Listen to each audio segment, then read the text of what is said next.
Ojek hantu.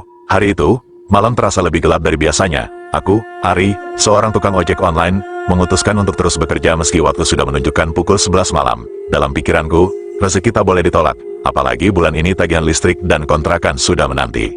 Setelah beberapa lama menunggu order di pinggir jalan, akhirnya ada permintaan masuk. Titik jemputnya di dekat kompleks perumahan lama. Daerah yang terkenal cukup sepi dan gelap. Aku sempat ragu, tapi aku tekan tombol accept dan langsung menuju lokasi. Saat tiba di tempat jemput, seorang perempuan muda dengan rambut panjang terlihat berdiri di bawah pohon besar. Wajahnya tertunduk, tubuhnya terlihat rapuh, mengenakan gaun putih yang lusuh. "Permisi, Mbak, pesan ojek ya?" tanyaku sambil memastikan. Dia mengangguk pelan tanpa berkata apa-apa, lalu naik ke belakang motorku. Aku merasa aneh, tapi mencoba mengabaikannya. "Tujuannya kemana, Mbak?" tanyaku lagi. Dengan suara pelan dan datar, dia menyebutkan sebuah alamat di pinggiran kota. Aku tidak mengenal alamat itu, tapi aku turuti saja. Sepanjang perjalanan, suasana sangat sunyi. Perempuan itu sama sekali tidak berbicara. Aku sempat melirik melalui kaca spion, dan jantungku berdegup kencang saat menyadari bahwa wajahnya tak terpantul di sana. "Ari, santai aja, mungkin spionnya buram," gumamku pada diri sendiri, mencoba mengusir pikiran aneh. Tapi keganjilan semakin terasa ketika udara di sekitarku tiba-tiba menjadi dingin. Padahal malam itu cuaca sebenarnya hangat. Kemudian, aku merasa motor ini jadi lebih berat, seperti mengangkut beban lebih dari satu orang. Aku berusaha tetap tenang hingga akhirnya sampai di depan sebuah rumah tua yang tampak seperti tak berpenghuni. "Sudah sampai, Mbak," kataku sambil menoleh ke belakang. Namun, saat itu tak ada siapapun di jok belakang. Perempuan itu hilang begitu saja. Aku panik, jantungku hampir copot. Aku cepat-cepat menoleh ke sekitar, mencoba mencari jejaknya, tapi tidak ada apa-apa. Ketika aku hendak menyalakan motor untuk pergi, tiba-tiba pintu rumah tua itu berderit terbuka, dan sebuah suara perempuan terdengar dari dalam. "Terima kasih sudah mengantar saya pulang." Aku langsung tancap gas tanpa berpikir dua kali, meninggalkan rumah itu dengan tubuh gemetar dan kepala penuh tanda tanya. Setelah kejadian itu, aku tidak pernah lagi mengambil order di malam hari, apalagi di daerah sepi. Cerita ini selalu mengingatkanku untuk tidak sembarangan menerima order di tempat yang mencurigakan. Setelah kejadian itu, aku mencoba melupakan pengalaman menyeramkan tersebut. Namun, seminggu kemudian, ada hal aneh yang terjadi. Setiap malam, aku mulai menerima notifikasi order dari lokasi yang sama, kompleks perumahan lama itu. Awalnya, aku abaikan, tapi notifikasi itu terus masuk dengan nama pelanggan yang sama, Sari. Setiap kali aku menolak, orderan itu muncul lagi, seolah tak ada habisnya. Sampai suatu malam, aku memutuskan untuk pergi ke sana, bukan karena berani, tapi lebih karena penasaran. Aku pikir, mungkin ini cuma permainan orang iseng. Dengan hati-hati, aku menuju kompleks itu, kali ini siaga penuh. Ketika tiba di lokasi, suasana sama seperti sebelumnya, gelap, dingin, dan sepi. Namun, kali ini, tidak ada sosok perempuan di bawah pohon seperti sebelumnya. Aku hanya melihat motor tuaku sendiri di pantulan kaca spion. Aku menunggu beberapa menit, tapi tidak ada siapapun yang muncul. Tiba-tiba, aku mendengar suara langkah kaki dari belakang. Jantungku berdetak kencang. Saat aku menoleh, sosok perempuan dengan gaun putih yang lusuh itu berdiri di belakangku, tepat di bawah pohon besar. "Kau datang lagi?" "Ya," katanya dengan suara yang terasa menusuk telinga. Aku ingin kabur, tapi tubuhku kaku, tak bisa bergerak. Dia berjalan mendekat, dan kali ini wajahnya terlihat jelas. Matanya kosong, kulitnya pucat, dan bibirnya penuh darah segar. "Aku hanya ingin pulang," katanya pelan, tapi tidak ada yang mau membawaku sampai tujuan. Aku mencoba berbicara, tapi suaraku tercekat di tenggorokan. Perempuan itu kemudian menunjuk ke arah rumah tua di kejauhan, yang ternyata bukan rumah biasa. Ketika aku melihat lebih jelas, di depan rumah itu ada tumpukan bunga dan lilin seperti tempat orang berziarah. "Itu rumahku, tapi aku tidak bisa masuk kalau tidak ada yang mengantarku," lanjutnya. Aku mulai mengerti, dia bukan manusia, dia adalah arwah yang tidak bisa pergi ke tempatnya karena suatu alasan. Meski takut setengah mati, aku mengangguk pelan dan berkata, "Baik, aku akan mengantarmu." Dia tersenyum, tapi senyum itu malah membuatku semakin merinding. Dia kemudian naik ke motorku, dan aku melajukan motor perlahan ke arah rumah tua itu. Setiap meter terasa seperti perjalanan menuju neraka. Ketika kami sampai di depan rumah, dia turun dan menatapku. "Terima kasih, kau orang pertama yang mau mengantarku," katanya. Dia mulai berjalan menuju rumah itu. Saat dia masuk, tubuhnya perlahan memudar seperti asap. Sebelum benar-benar hilang, dia menoleh dan berkata, "Jangan pernah kembali ke sini." Setelah itu, aku langsung melajukan motor tanpa menoleh ke belakang. Namun, malam-malam berikutnya, ada yang lebih menyeramkan lagi. Setiap kali aku bekerja, aku merasakan ada seseorang yang duduk di jok belakang motorku. Meski tidak ada order, motorku sering terasa berat, dan aku mendengar suara napas pelan di belakangku. Aku sadar, meskipun sudah selesai mengantar, arwah itu tidak pernah benar-benar pergi.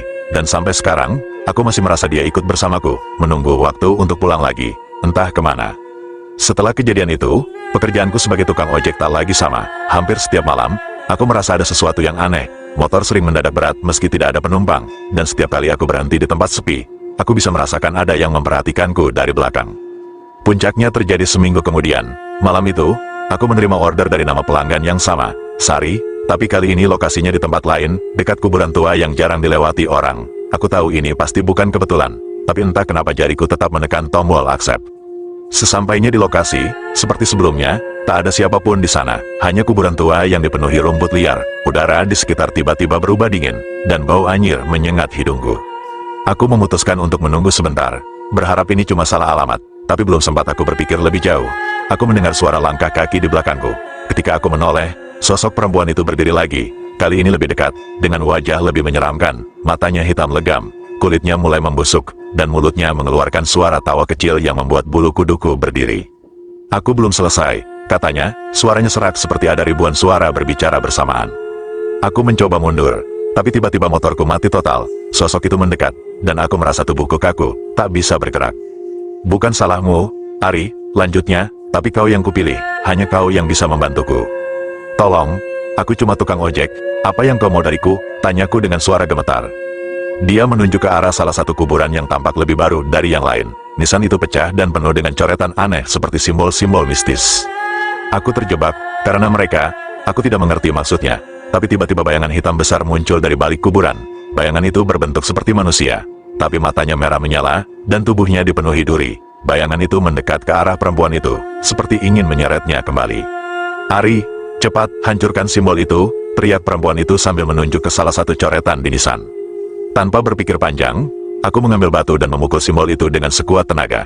Begitu simbol itu hancur, bayangan besar itu mengeluarkan suara mengerikan sebelum lenyap menjadi asap hitam. Perempuan itu tersenyum samar, wajahnya yang sebelumnya menyeramkan perlahan berubah menjadi lebih damai.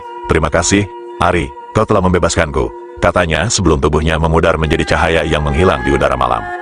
Aku terduduk lemas di tanah, tak percaya dengan apa yang baru saja terjadi. Setelah kejadian itu, aku tak pernah lagi menerima order yang aneh-aneh, dan motor tuaku tak lagi terasa berat. Namun, ada satu hal yang masih membuatku merinding. Di malam-malam tertentu, aku kadang mendengar suara pelan di telingaku saat melintasi jalan sepi, suara perempuan yang berkata, "Terima kasih, Ari." Setelah kejadian itu, aku mencoba menjalani hidup seperti biasa. Meski rasa takut masih menyelimuti, aku bersyukur semuanya seolah kembali normal. Orderan datang seperti biasa, tak ada lagi notifikasi dari nama aneh, dan motorku tak pernah lagi terasa berat tanpa sebab. Namun, kehidupan ini tidak pernah semudah itu, kan? Malam itu, ketika aku sedang menunggu order di pinggir jalan, tiba-tiba aku merasakan udara di sekitarku berubah. Suhu yang semula hangat mendadak menjadi dingin. Menusuk tulang, aku mencoba mengabaikan perasaan itu, tapi tak lama kemudian sebuah notifikasi muncul di ponselku. Nama pelanggannya bukan Sari. Kali ini, namanya adalah Bayu. Titik jemputnya, kuburan tua yang sama. Jantungku berdegup kencang. Aku ingin mengabaikan notifikasi itu. Tapi anehnya, tanganku seperti bergerak sendiri. Aku tanpa sadar menekan tombol accept, dan tiba-tiba, layar ponselku berkedip beberapa kali sebelum mati total. Apa-apaan ini? Gumamku panik sambil menyalakan motor. Entah kenapa, tubuhku seperti dikendalikan oleh sesuatu. Tanpa bisa melawan, aku mendapati diriku sudah melaju menuju kuburan tua itu. Jalanan terasa lebih gelap dari biasanya, dan suara-suara aneh mulai terdengar di telingaku. Suara rintihan, tawa, dan bisikan-bisikan samar membuatku hampir kehilangan kendali. Setibanya di lokasi, aku melihat seorang pria berdiri membelakangiku. Pakaiannya lusuh, dan tubuhnya terlihat kaku seperti patung. "Permisi, Pak, pesan ojek?" tanyaku, mencoba menahan gemetar.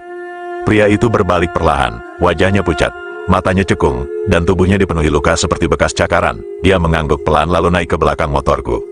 "Arah mana, Pak?" tanyaku lagi, berharap dia segera memberi jawaban. Dia menunjuk ke depan, ke jalan yang gelap gulita tanpa lampu. Aku ingin menolak, tapi tubuhku tak mau mendengar. Motorku melaju perlahan, membawa kami masuk lebih dalam ke kegelapan. Semakin jauh kami pergi, semakin aneh suasananya. Jalanan yang awalnya beraspal berubah menjadi tanah berbatu, dikelilingi pepohonan besar yang seperti membentuk lorong. Suara-suara binatang malam terdengar semakin asing, seperti dari makhluk yang bukan dari dunia ini. "Apa tujuan kita ke sini?" tanyaku, mencoba memecah kesunyian. Pria itu hanya diam, lalu perlahan dia berbisik, "Aku tidak mau kembali, aku ingin kau menggantikanku." "Ganti apa? Maksudnya apa?" tanyaku panik, tapi dia tak menjawab. Tiba-tiba, tubuh pria itu mulai berubah. Kepalanya melipat ke belakang dengan suara tulang patah, tubuhnya membesar, dan dari mulutnya keluar tawa mengerikan. Aku sadar, ini bukan manusia. Aku langsung membanting setir, mencoba kabur dari tempat itu, tapi motorku seperti kehilangan kendali, dan pria itu, atau makhluk itu, tertawa semakin keras. Tidak ada yang bisa kabur. Ari, kau sudah dipilih, teriaknya dengan suara serak. Dengan sisa keberanian yang kupunya, aku membelokkan motor ke sisi jalan dan melompat keluar. Aku jatuh berguling di tanah, sementara motorku terus melaju, membawa makhluk itu entah kemana. Aku berlari sekuat tenaga tanpa menoleh ke belakang, hingga akhirnya aku sampai di jalan besar. Ketika aku menoleh, lorong gelap itu sudah menghilang, seperti tak pernah ada.